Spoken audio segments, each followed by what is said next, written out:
Indeed reacts to product innovations of this type, because Indeed are usually the ones driving product in innovation, because you're one of the few companies out there that I think do have the capacity to change other people's roadmaps. But then suddenly OpenAI comes out with ChatGPT, and everyone's like, "Oh my goodness, we need to react to this." So it's fascinating, and we'll definitely talk about this as we go through, Raj. But anyway, we're live, everybody. Welcome everybody to Founders Focus, episode 39. Friends, this is no question one of my favorite things to do in my work. Nothing is more interesting to me than having conversations with people that are so passionate about the world of work that they have decided to go and do something about it by building and leading technology businesses that are changing the way in which we do it. So I hope you really enjoy this conversation I'm going to have with one of the leaders of, one of the market shifting businesses in the recruitment technology market space. I think when it's all said and done, when the history of recruitment tech is being written, Indeed will have its own chapter on it. It's been a remarkable business over the period of time. And it remains one of those businesses where it makes a change and everyone else needs to be aware of it. So it is my singular honor to welcome Raj Mukherjee, VP and GM of Indeed, to Founders Focus today. Raj, thank you so much for joining us. Very much. Thank you. The pleasure is all mine. Like genuinely, the pleasure is all mine to get a chance to talk to you and to the audience. Fantastic stuff. Raj, I need to ask you a question. You're in charge of one of the most important tech businesses in the world of work. What important things did you have to cancel in order to come onto the show today? Because I'm conscious of, how much money am I costing Indeed by having you sort of on the show? You actually, luckily, none. The only person that might have been a little upset is my dog, because I usually take him out for a walk. And so he is probably somewhere in the house sulking. Because he's What is the name of your dog, Raj? Pluto. Pluto. Apologies to Pluto. He's gonna have to wait for his walk for another hour or so. Hopefully he'll be patient enough whilst we have this chat. Raj, wonderful to have you on the show. You've been a technology leader for a long period of time, working for some of, in fact, the biggest technology brands out there: Microsoft, Google, Indeed. I mean, the CV is as blue chip as it can be. Can you tell us a little bit about what are the similarities between businesses of this type of size and scale, and what would you say are the distinctions between them? How do these businesses differ from, if you like, your normal types of company out there that are trying to do things? Yeah, it's a very good question. It's a question that deserves a lot of reflection. So I'll start with when you said what's similar between these large companies. One of the things that usually matters when your company goes this big is a sense of how to operate at scale and prioritize things effectively. Because you can do a lot of things when you become large, but you still have to be nimble enough to understand what customers and the market is demanding and be able to effectively prioritize. That is, and if you don't do that at scale, you run the risk of becoming irrelevant to the world. So certainly, however you define it, whether you call it innovation, whether you call it good discipline in terms of using the dollars effectively to progress for your customers, you have to do that well. So that's one. Second, employee well-being becomes a really, really important part of your thesis. Because you want, when you're operating at 10,000 plus employees, your employees are the people that are making things happen. I'll give you a simple example. If your customer service employees are unhappy and the customers are calling in, that'll show in the way they will handle the call. And so you need to make sure your employees are engaged, they're excited, they understand the mission, the vision, the strategy of the company, and they're oriented towards that. So that's the second thing that larger companies have to do, which in a smaller company, I'm not saying you don't have to do it, but it's a lot easier. In a larger company, when you scale that much, to have consistent customer touch points across thousands and hundreds of thousands of customer calls, very hard. That's just one example of what needs to happen on the employee side. The third thing I would say that's also similar and a problem that all large companies face is innovator's dilemma. And this is really important. I know there's been so many books written about it and there are so many articles around it, but it's real. when you have a business that's generating revenue for you, when you're going to disrupt that revenue stream, it is going to hurt and you're going to make mistakes. You're going to make many mistakes in the journey to rediscover your mojo, so as to say, to get the next S curve in your innovation. Because guess what? The current S curve at some point is going to run out. You're not going to see continuous growth from it. Its growth is going to plateau. So to find the next S curve, you actually have to disrupt yourself in some areas and understand that that will cause both internal and external backlash. It's just going to happen. And you have to minimize it and get your customers and your internal employees to see the value over time and make that transition. And in that transition, you will fail. Like that's the third part is very, very, very hard. You know what? This may be the singular challenge of companies that are market leaders, isn't it, Raj? Where you are so far ahead of the competition that the competition is really yourself. Because how do you then disrupt yourself? And in fact, the companies that we've mentioned, the companies that you've worked for, each of whom have been hugely dominant. And you could describe episodes where all of them have suffered an innovation dilemma, the innovator's dilemma. Microsoft, for instance, did they really understand the web when it first came around? Did they grok the idea? No, they didn't. And they lost out on the search to Google. Did they get mobile? No, they didn't. And they lost out to Apple and to Android at the time as well. Now you can see Google also dominant for a long period of time, but we mentioned them earlier today, ChatGPT, and it was like quite incredible to see the product innovation suddenly bursting out of Google in response to ChatGPT's release. And we have to take it to Indeed as well. Indeed have been well known for being able to disrupt itself over the period of time. And in fact, it's probably one of the most impressive features of the company. Let's take us through this. So Indeed started off pretty much as an aggregator of jobs, didn't it? So Google came out and it was aggregating all content.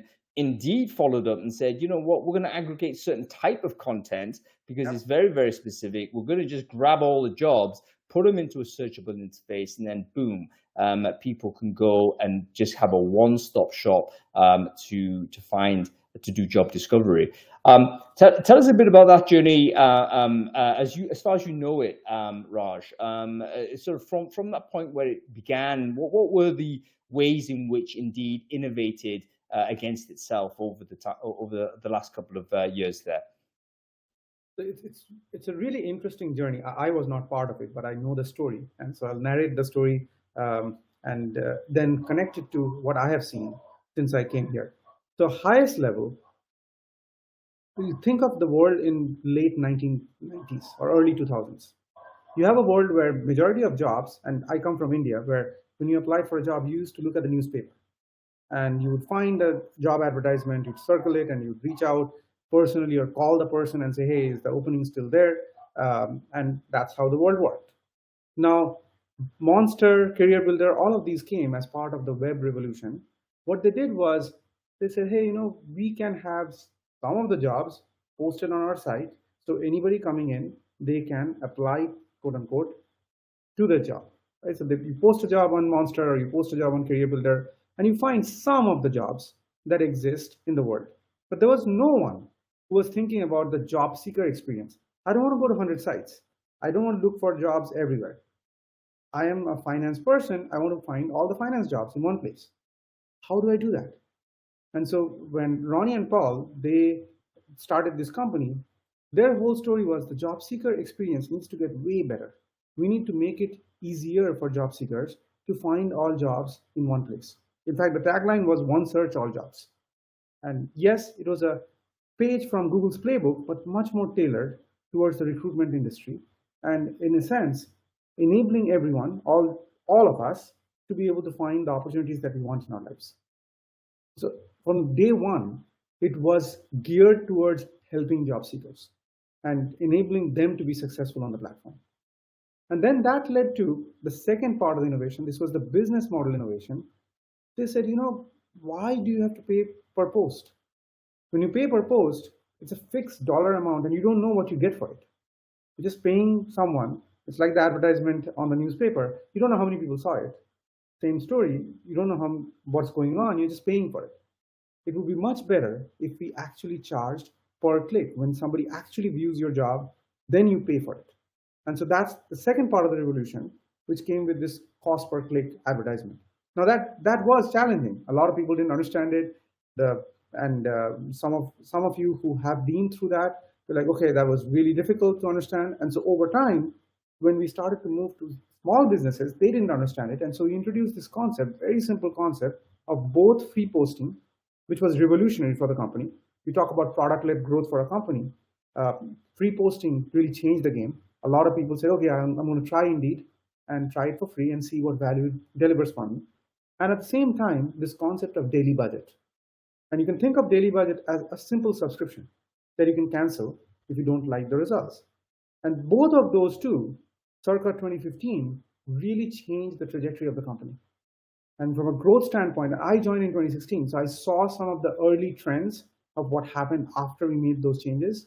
And then over the next 7 years, we have seen that continued growth trajectory driven by these very fundamental business changes that happened. Free job posting and concept of daily budget. Yeah, the daily budget. I remember at the time it caused consternation into the marketplace, and it was just very difficult for the old job board mentality to go away. People were very used to understanding how to buy and pay for jobs. So suddenly, this new concept came in, and any kind of change is very disturbing for those folks. But as you say, in the end, it's a much more efficient way to spend your money because you're getting clicks for what you're paying for rather than really just throwing a rod into the water and hoping for the best. Totally. Yeah, and the only thing I'm going to just add to that, look, I mean, it's not that it is the most efficient way. The most efficient way, if you think about it, is you pay for the hire. Like that's complete skin in the game for both the employer and the company that's providing the service. But we are far away from that. So that we can talk about future innovation, where are we going? But that's the most efficient way. Let's connect it to recent events, Raj, because we've kind of led ourselves to this point, but we have to talk also about the latest revenue sort of model change that Indeed rolled out this year. Can you tell us a little bit, like prior to making that decision, when you were debating the issue as to whether we do want to experiment with a new way of charging for the service? Tell us a little bit about how you made that decision and when did that emerge? Like when it became obvious to you that you needed to make that call? Yeah, it's always been obvious to us. And I think actually, no, always is a strong term. It's not. Actually, it was not always obvious to us. I think over time, we have understood from our customers, talking to them ad nauseum. One of the things that they have said is, hey, we would really like to get qualified candidates from Indeed. Like candidates that definitely meet some of the critical elements of the job that we have posted. And it's very challenging for them when they get applies that are not meeting some of their requirements. And that happens. Like, let's be very real about it. That does happen. And oftentimes customers get really upset about it. So how do we solve that problem? And I started by saying, hey, ultimately, the proof is if I give you a set of applications and you pick one of them or multiple of them and you say, I'm going to hire from that pool. But we're far away from that, as is most of the industry. So our notion was, can we get closer to the hire? Can we start to deliver value closer to the hire? And in spirit, deliver more value to customers so they will be willing to pay us more. Like this is, again, the idea is if we deliver more value and if we capture a portion of it, customers will be both happy and they'll pay us more. And so when we talked about this concept of pay per started apply, which is being rolled out to all customers in UK and in US, the idea was, hey, we charge per click today. But a click may not lead to an apply. We don't know if it does. So what if we take it one step further? What if we said a click is not what we charge for? We will charge for a started apply. So when you click on a button that says, I'm going to apply for this company, that's when we charge. Now you might say, why don't you actually charge for the apply? The reality is, in many cases, we don't have that downstream data. We stop when you click on apply on the company page.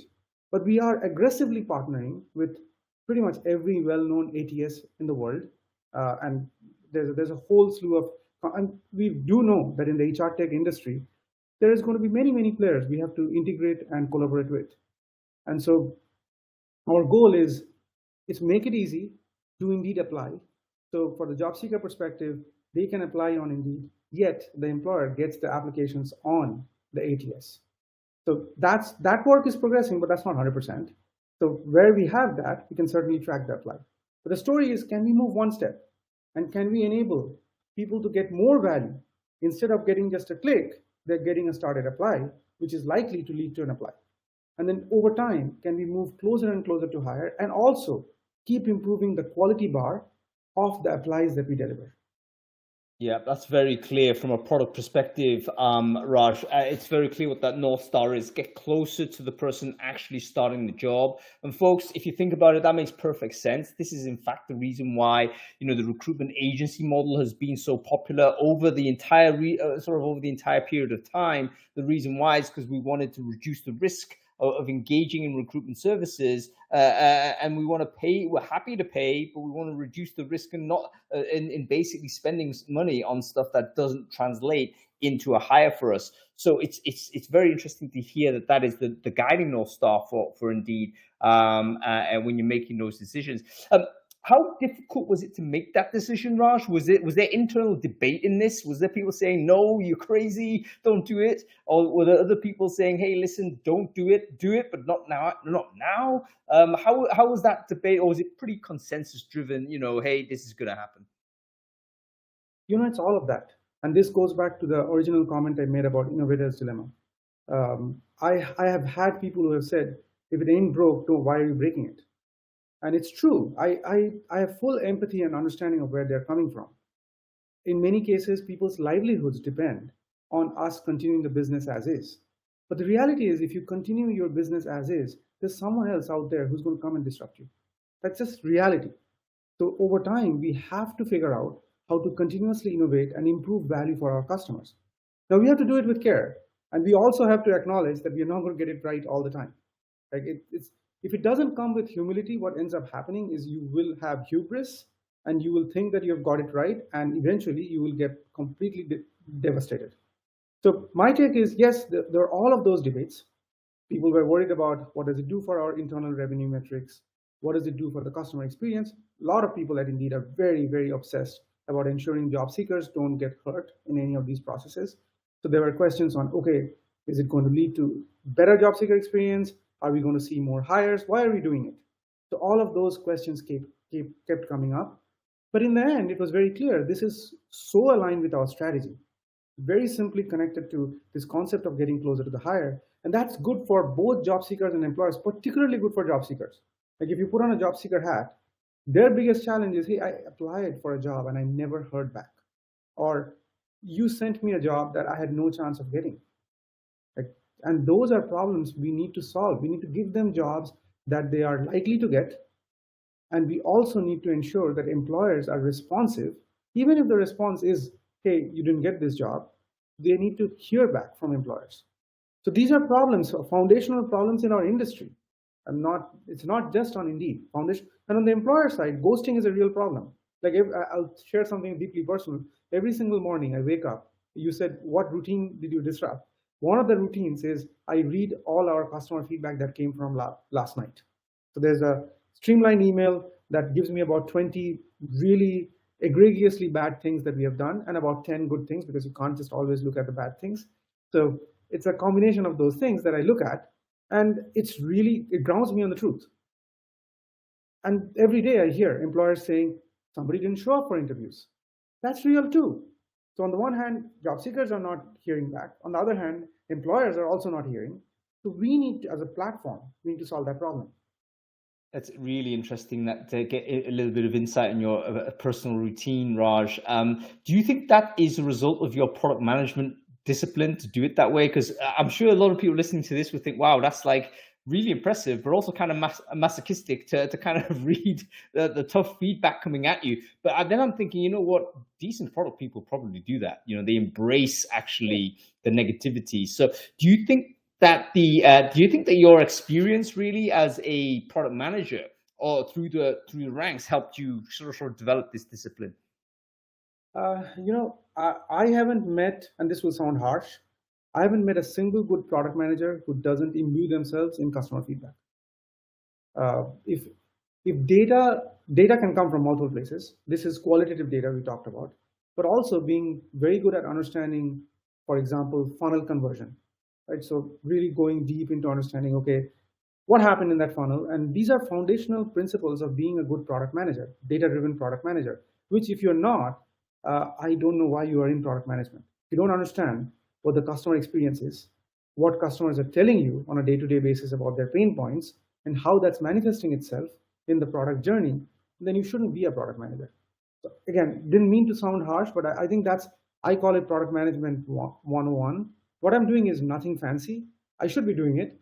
You could say that, hey, Raj, now you're more senior. Why are you doing it? It's because I want to stay connected. If I get divorced from reality, I won't make good decisions. Yeah, very, very interesting. And to be honest with you, the combination between the relationship between hubris and humility is so tight. They're mirror images of each other, but they're actually a very thin line between the two. It's very easy to go from one to the other without even noticing. So that exposure to external feedback, I think, can help just surprise you and keep you kind of on your edge, and also be a powerful motivator as well. So very, very interesting technique. Coming from product management, Raj, what would you say are the advantages of kind of leading a business from a product management route? And what would you say are the things that are not necessarily advantageous? We see people do GM roles that are from sales sometimes. We see them sometimes from operations, also from product. How do you think product has helped you, and where has it not helped you doing the GM side of it? Yeah, it's a very important question. Like if you see, I did some analysis of, I don't know, about 4 or 5 years back. I was looking at people in the technology industry, and a very loose analysis, not like a deep, detailed analysis, but a high-level analysis. And I saw that you would say that for the innovative companies, roughly about 70-75% of their GMs come from product management or engineering background. Like and then the rest, about 20-25%, they come from operations or sales or other background, really. And there's a reason why that is happening or has happened. One of the core theses of a technology company is you have to continuously innovate yourself. And product is at the center of that innovation. And the role of product management is to connect the dots across the entire company, understand balance every stakeholder's viewpoint, but most importantly, balance the external customer's viewpoint, and then use that as a mechanism to understand the journey ahead. Like where should we move forward, why, and what's the priority of things that we should work on.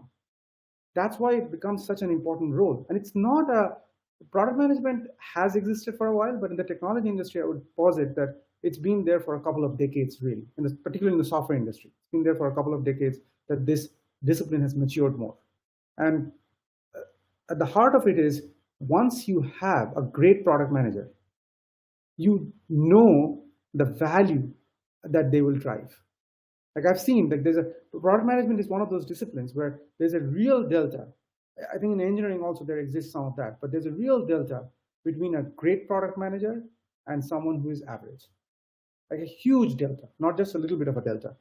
So arguably, if a company is doing its job well, they'll identify those great product managers and train them. And this goes to the second part of your question. There's a lot missing. When you go into a GM role, you are missing many skills.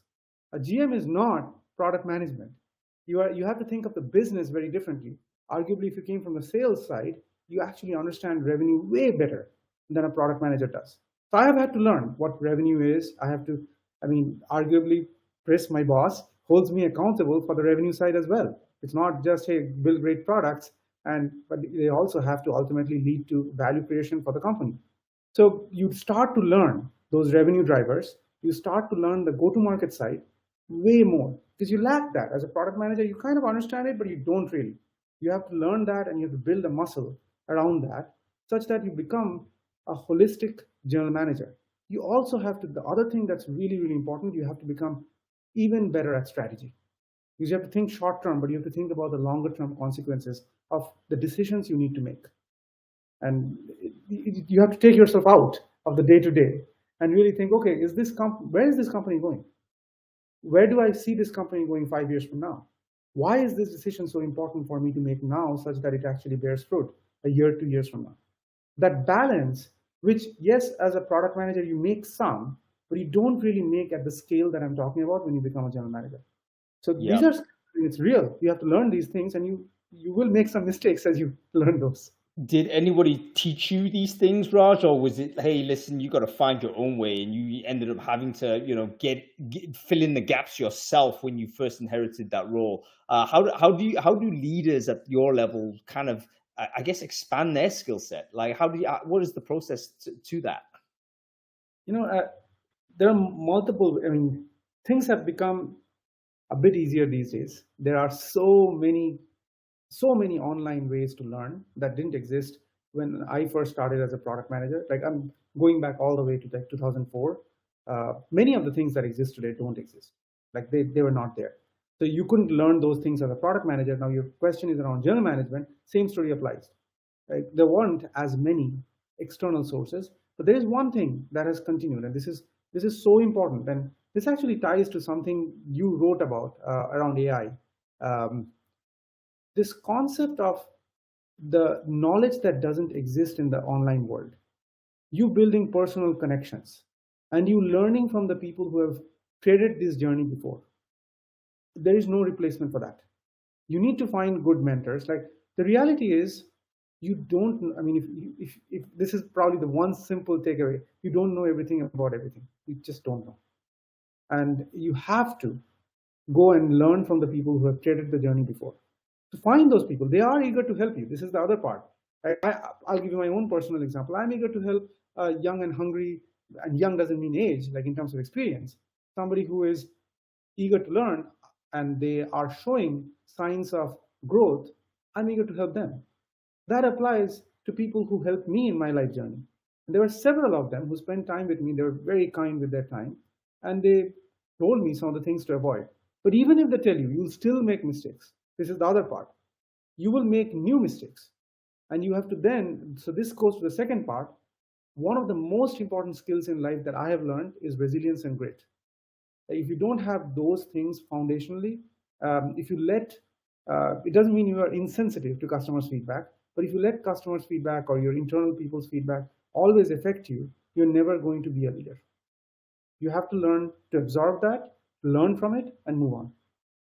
Yeah, you have to divorce the personal side. Most of the time, I think the key to leadership is to understand that decisions you're making, you're not making on a personal capacity, but you're making them as a caretaker of the organization you're responsible for.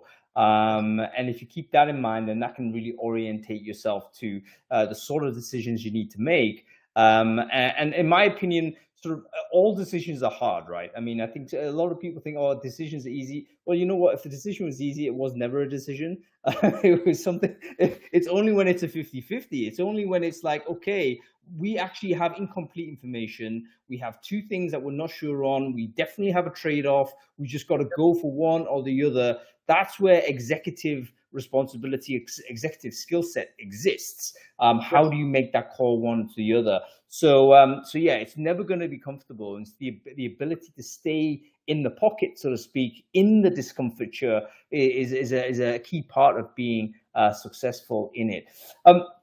Let me throw in a potential theory on AI on this, Raj, because we're interested in this at a personal level. And obviously people are thinking, you know what, AI is going to disrupt this function, it's going to disrupt that function, et cetera, et cetera. How about AI disrupting leadership, man?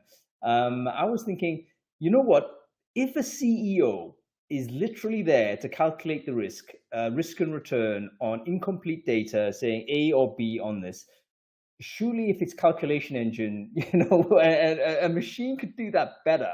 Do you see AI performing that function maybe initially as some sort of like friendly CEO assistant, but then someone's going to eventually say, you know what, the CEO, a human CEO is agreeing with the AI all the time anyway. We're just going to go with the robot. What are your thoughts on this? I mean, this is sort of the, and I'll be vulnerable here. I'm still figuring out what AI means for all of us. For me personally, for the world around, for my daughter who is a 16-year-old, about to turn, like she's turning 17 this week, and so it's all of these things I'm figuring out myself. So I don't have all the answers. I don't want to presume that I know everything. Um, However, there are a few things that I'm slowly starting to form deep opinions on. My fundamental belief is AI will change every job, like every job that exists in the world. There'll be some jobs, and that's not a small number, there'll be some jobs that will get destroyed. This is creative destruction that will happen. Those jobs will not exist in the future. There are many more jobs that will be created actually. And we are talking about prompt engineering in the world of chatbots. That's a job that just got created, and it's actually paying really well, at least for the time being. And so that is a new job that just got created right now. And every job is going to change. Your job is going to change. My job is going to change. And we will have, call it personal assistants, like you described. We will have personal assistants that are going to be significantly, not just a little bit, significantly more powerful than exist today. And they will be able to assimilate information in a way that very few machines have ever been able to do. So I'll give you the example, this routine that I do in the morning. I'm envisioning in the not too distant future, I can tell the machine to aggregate all this feedback, give me the summary of the learnings from the customer feedback and read through that, or point me to the section where somebody, some customer or some job seeker was feeling hurt by the experience that we delivered. So point me to that section of the video. So I don't have to listen to the whole video. I listen to that section and I immediately understand what exactly is going on. This is all happening. And so my productivity keeps on increasing. What this does ultimately is makes my decisions better informed. And do I believe that AI can make some decisions? Yes. Do I believe that AI will replace the human being in decision making? No, because human decisions are all about grayness. Like, especially as you get more and more senior, it is not clear what the right decision is. Like, nobody knows, and you will, that's why I said you will make mistakes because you're making the best decision based on all the parameters that you have, and you don't have all the parameters. Maybe your parameters will increase, but still you will make decisions that will impact people the wrong way or your customers the wrong way, and you have to learn from it, and you'll have to make better decisions over time. So it's judgment, and that's where this human judgment is not going away. And there's so much information that is not communicated. There's like a simple example, and this is what I'm realizing with Zoom. I'll give you we've all been living in the world of Zoom. Like, so COVID changed our lives. People started working from home. There are so many things that are communicated in person. Like when you meet someone face to face, through their facial reactions, through their body gestures. And you're seeing a 2D version of me. You're not seeing a 3D version of me. You're not seeing all the aspects of me that actually communicate more than the words I'm saying. And so that also matters. That doesn't mean I'm not a believer like some of the CEOs in the industry are coming out and saying, hey, remote work is dead. We don't want remote work. I don't believe in that. But I do believe that you do need to meet people occasionally in person to understand and build those personal relationships. How will AI do that? You can't do that. So and that's the part of me, like I don't believe in a dystopian future where every job is disappeared. We are just run by a singular machine. That is not what I believe in. But I do believe our productivity curve, which has been steadily going up, will see a disproportionate increase in this decade. That is going to happen. Yeah, I think it's going to be fascinating, and you're so right, Raj. The information that's communicated in an in-person scenario, 90%, I would say, or more, is not collected, not documented, and never fed into a training model. And that is where the intuition comes in. And yes, we kind of can go into this is now bias, this is now, cognitive shortcuts, etc. Yes, that's true, but there's a reason why these shortcuts exist. We've evolved with them because it is inefficient to process all the information from scratch every single event. You have to kind of make those judgment calls, and I guess that's where maybe the humans out there that are listening to this conversation can have a little bit of confidence. Have a think about where your job involves judgment calls. where it involves procedure, where it involves just mechanically doing things or whatever it might be. For sure, there's going to be an injection, if you like, of AI that's going to really either make that go away or make you go super faster, probably both in a sequence. But where it will struggle is where it's going to be when you have to make that decision based on the other human that you'll be affecting. And that's not something that AI can potentially take over, I don't think. I don't think so either. And I think all jobs are going to require at some level. I mean, actually, I'll piggyback on an example that you had shared, which I very much liked, the electrician and the plumber example, where these are know-hows or skills for ages. I mean, these are skilled trades. Like oftentimes people immediately associate skilled trades with engineering or product management, but I have tried to be an electrician myself, and I failed at it, like really failed at it. I was not very good at it, so I had to call someone who could fix some of the problems. And but the reality is, these people have deep knowledge about how your house wiring is structured, and every house's wiring in some ways is different than other houses, and so they know where to. A master electrician knows where to go in and look for those challenges. Why is your lights flickering? I got, like, I'm not joking, like I got 4 electricians to come in, and all of them were like, oh, I don't know, like they tried blah blah blah. Then I got a master electrician, he came in and pinpointed the problem. And so how will AI do that? Novel configurations, Raj. Everywhere where I think one of the things with AI is that it's always going to look for the most common or sort of most common instance of a solution in its training model, and therefore it'll always produce that as the answer. But it's got to struggle when it encounters something that is novel. It's never occurred before. And of course, it's never occurred before because you get people like you and me thinking they're electricians and they're going to DIY some stuff. And then the next guy who takes over the house is going to have a problem because it's configured in this completely non-standard way that it kind of works, but it's not optimal because, amateurs basically went ahead and tried to fix it. So, yeah, absolutely. Another thing to look for, folks, if you're thinking about future-proofing your career, have a look at where there is a novel configuration in the process somewhere down the line. Coders will know this all the time. This is why a lot of code is like, okay, you got to know how this works. It's not as it is on the manual because this is how it's been kind of jerry-rigged over time. And the longer a code stays there without refactor, the more little bits get added to it to the point where it becomes a little bit of a art and science as to how that thing works. Let's talk about how AI has, or shall we say the emergence of generative AI over the last 12 months. It's only been coming up to 12 months now. How has it affected Indeed's product roadmap, if at all? We can certainly see that it's impacted the likes of Google. It's impacted the likes of Microsoft rushing out with new things. Has it had a similar impact on Indeed, or is it something that is a little bit more distant from the work that you're doing on the product side? No, it's not. And it's absolutely not. And so let me take a step back and give you a brief sense of Indeed and AI. Any search engine, and this is not Indeed, any search engine that has been built over the last couple of decades, they have used machine learning in some form. They have had to, and for it to survive the world. And so Indeed, as a search engine, I said one search all jobs. From the very beginning, we had capabilities that were built in, like fundamentally built in our search engine, that looked at the data and absorbed that data and started to help people understand how this search is much more personalized. And over the years, we have made search more and more personalized. So you name any kind of machine learning technique today, whether it's logistic regression or neural nets, all of those are getting used within Indeed. And we are making a big shift in the world of search and moving, I would say, complementing search.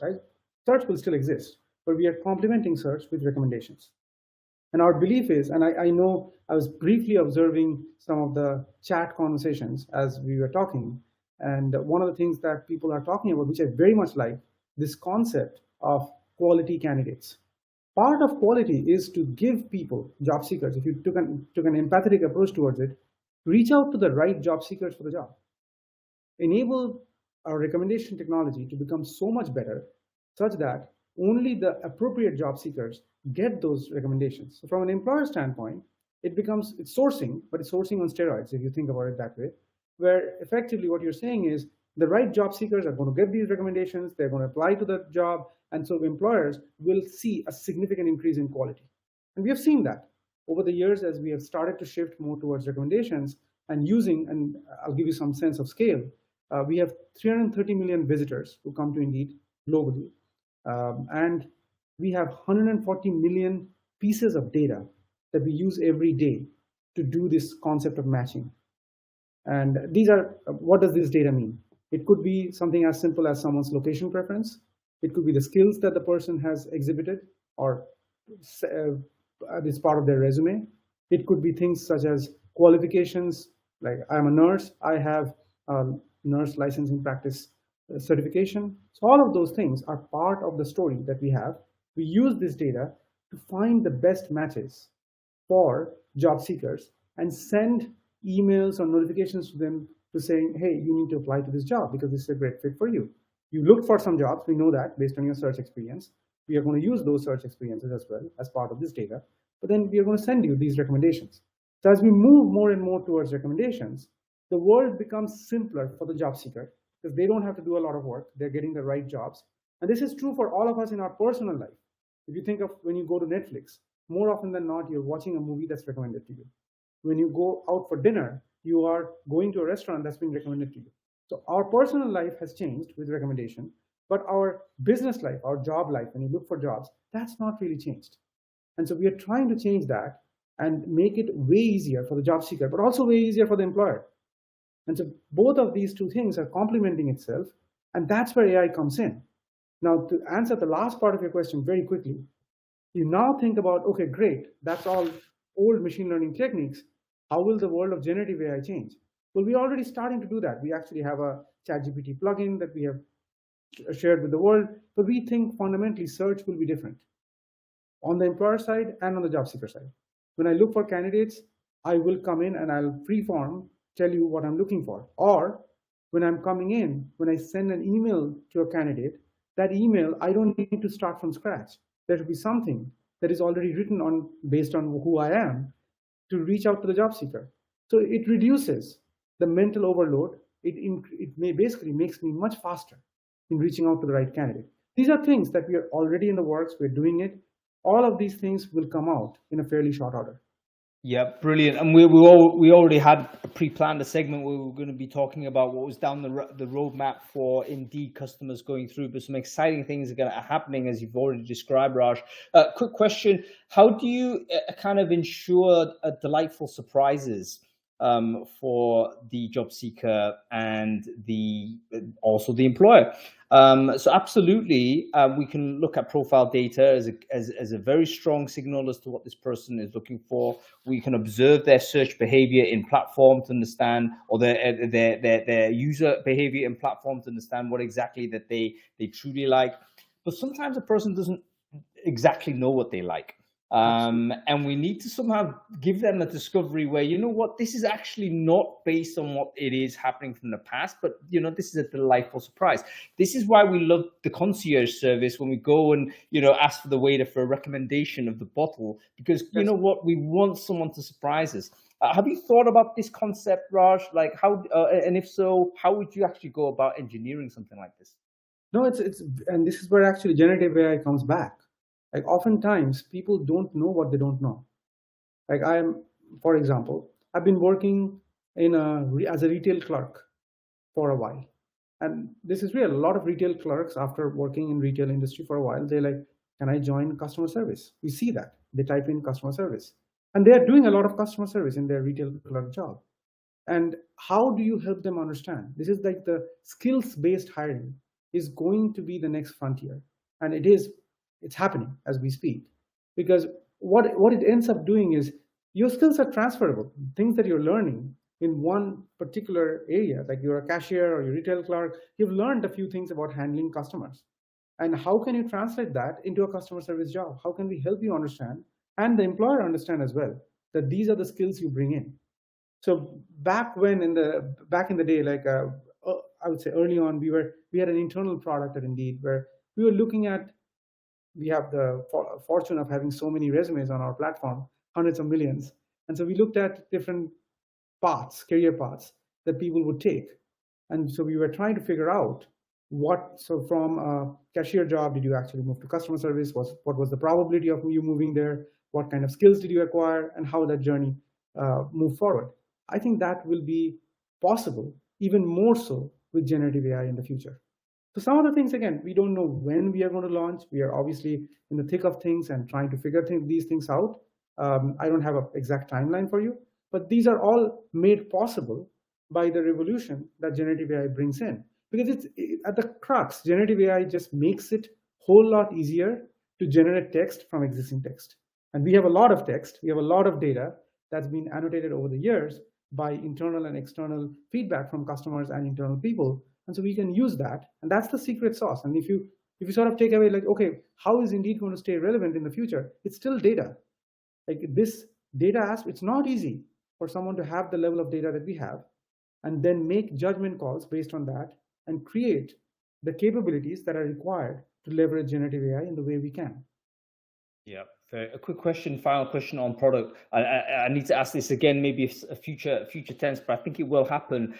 For me, the natural kind of evolution of the chat interface is actually to chat to it with voice. So we get away from typing. We just say, hey, I'm looking for a job in Jacksonville that does this, this, and this. Can you just surface me up something based on what you know? But I'm talking to it.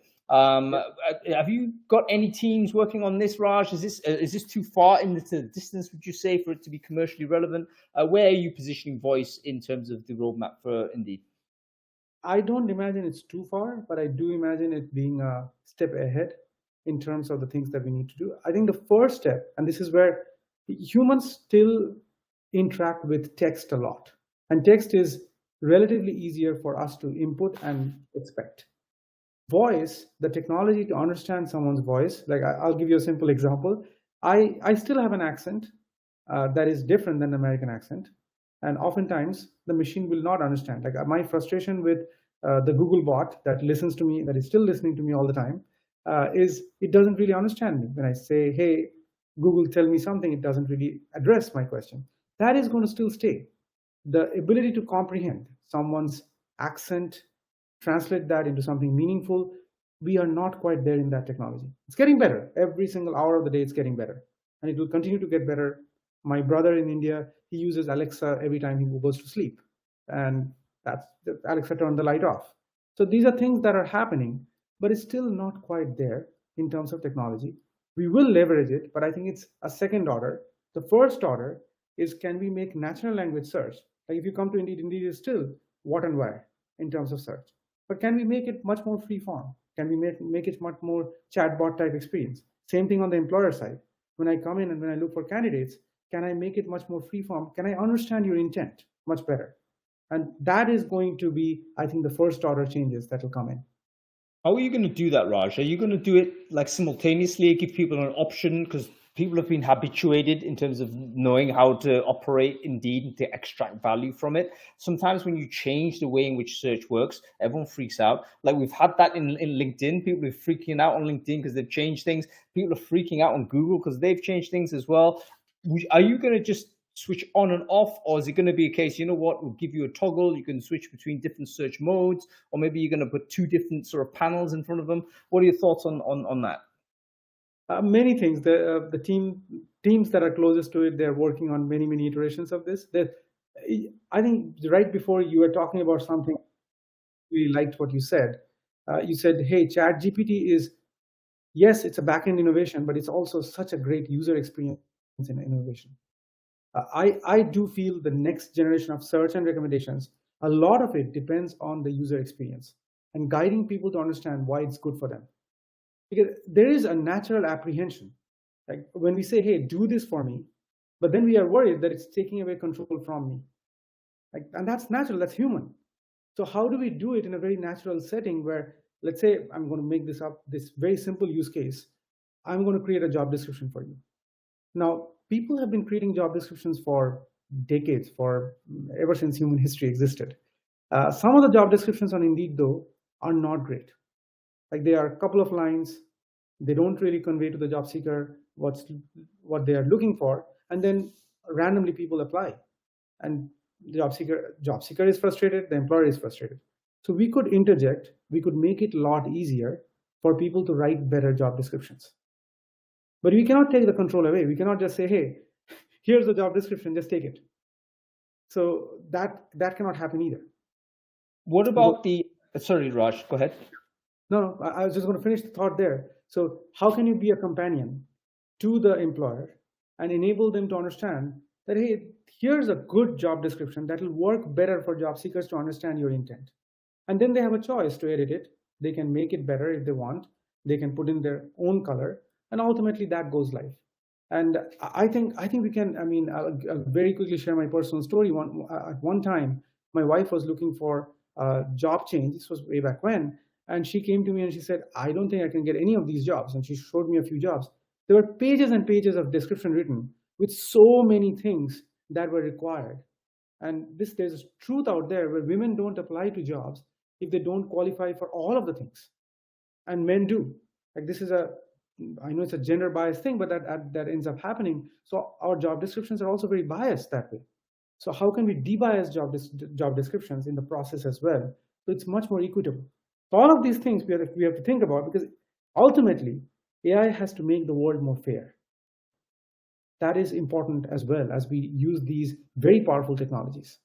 Yeah, and it's very interesting. We don't have the time to quite go into another philosophical tangent on what the world looks like when it becomes pretty, because I think one of the features of generative is that it will have a standardizing effect in terms of how we're using language, and artifacts like job descriptions, resumes, and so on. They'll probably end up gravitating to what is most effective, which is a certain way to architect this thing. And information architecture will be the same. The risk may be, okay, are we then kind of, I wouldn't say misrepresenting, but are we then kind of removing the personality out of the resume, or removing it from the branding out of the company? I think you can make the argument that it is, but again, we don't have the time to talk about it right now, so we're running really short on time. It's been such a great conversation, Raj. Let's talk a little bit about sort of leadership lessons, Raj. You've been running as GM of Indeed. You've led big teams in different organizations. What sort of leadership lessons would you be able to give to someone who's on their way up and wanting to take on a similar type of size and scale? Are there any lessons that you've learned that you would be able to impart to that person? Yeah, I'll give three very quickly, and there are many others, but I'll give three that are, I think, pertinent here. One, stay close to your customers. I know I talked about this before, but it's really important. Stay close to your customers, learn their pain points, listen to them, but don't build exactly what they're asking for, because they also don't know what they need. But really pay close attention to their pain points, understand what things they are struggling with, and solve those problems. And use data with judgment, because it's not always just data. Use data with judgment effectively. So that's the first thing. Like, really stay close to your customers, make better decisions, understand with data. Second, always focus on growth mindset. Grow your people, focus on, everybody's got gaps. I have got gaps, you have got gaps, everybody's got gaps. Understand the strengths of those people, leverage those strengths, and give them opportunities to grow, and help them understand where their gaps are and continuously invigorate them. Because people stay with people when they have a chance to grow in their career, not just because they're getting paid. So find that inner motivation and grow them. So that's the second lesson. The third lesson is understand that you make mistakes and be open about it. Be vulnerable as a leader. Be open and say, hey, I made this mistake. Here's what I learned from it. Here's what I'm going to do different in the future. If you let your hubris get in the way and think that you're always going to get it right, you are going to be less thought of by your organization. It's just not going to happen. People are going to see through it. They will know you have made the mistake, and they will know you're trying to hide it. So these are three life lessons I'll share. And then the fourth one that I actually shared in between, that's the bonus one, I would say: build your resilience. You are going to get criticism from all corners. That's absolutely going to happen. People are going, yes, take the criticism, not saying ignore it, but build the resilience to know that you need to be the leader that people are asking you to be. Leadership is not easy. If it was easy, everybody could do that at the scale that we are talking about. It's not easy. You have been anointed as a leader, do your job, have that resilience. You know what? As you're describing these personal leadership lessons, Raj, I couldn't help but think that they're actually reasonably good kind of analogies to Indeed itself as a presence on the landscape. Because resilience is certainly something that Indeed is able to exhibit and manifest. It's demonstrated over several decades, where we've seen the growth and decline of various competitors, but Indeed is always there. Can we talk about something like organizational resilience? Is that a topic that's worth talking about? Like how does an organization do that? Continue over decades, continue kind of with all of these huge changes that are happening from a technology perspective and also from a behavioral perspective with regards to the customer base. How does an organization keep at the top and not kind of be overwhelmed by any of this? Is there any way, is there anything that you've seen in terms of how Indeed works that you could describe as a cultural resilience? Yeah, I go back to the values of the company. It's really important. You actually asked me the question at the very beginning. I don't think I fully answered it. One of the things that makes a company unique is its values and its mission. And our mission, very simply, is we help people get jobs. We've always been obsessed about job seekers. How do we get more and more people get hired? And are we doing a better job than we were doing a few years back? I'll share statistics that actually should encourage all our listeners as well. About 3 years back, Indeed used to make 10 hires per minute. Today, we make 23 hires per minute. Some of it is better data that we have collected, but also a lot of product improvements that we are making. Yes, we make mistakes. Yes, there are challenges in the way we deliver qualified candidates. All of those exist. But are we getting on the macro level better in terms of delivering hires to our customers? Yes, that's happening. So that's the measure. Like if we help people get jobs, are you continuously improving that? Are you moving in that direction? And that's the foundation of our company. Now, in terms of the values that it starts with, we are always job seeker first. Are we doing it right by job seekers? Are we helping more and more job seekers? The second is pay for performance. Because we really don't want to make money when our employers are unsuccessful. Now you would say, hey, Raj, you delivered so many unqualified applications. That pains me. I want to get to the point where we only are able to charge for qualified applications. Yes, that's the direction we want to move to. It takes time to get there, but we want to move in that direction.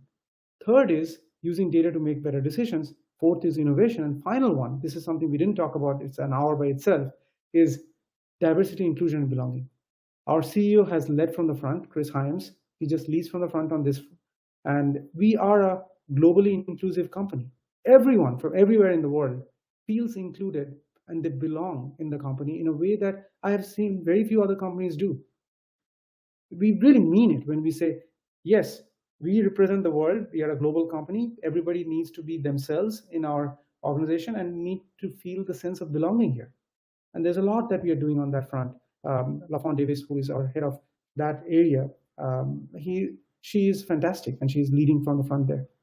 Yeah, and we've seen lots of evidence of this from Indeed. Salary transparency, for instance, internally, lots of sort of initiatives going through. I've had the pleasure of interacting with a lot of the managers, certainly in the UK, sort of and Ireland offices. Always been hugely impressed by their passion and commitment to something wider than just the profit making gambit.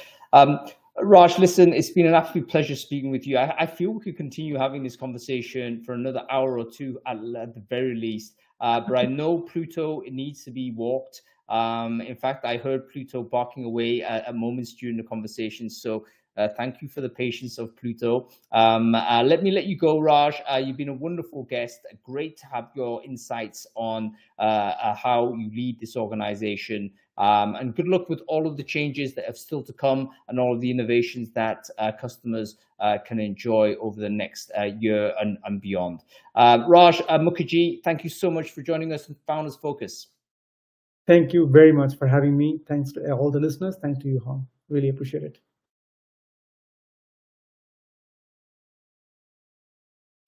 That was Raj Mukherjee, everybody. Wasn't he a wonderful chap? I think he was a really great. I'll tell you what, whenever you speak to people at the top of the industry, you'll find that they're the most humble and most genuine people, I find.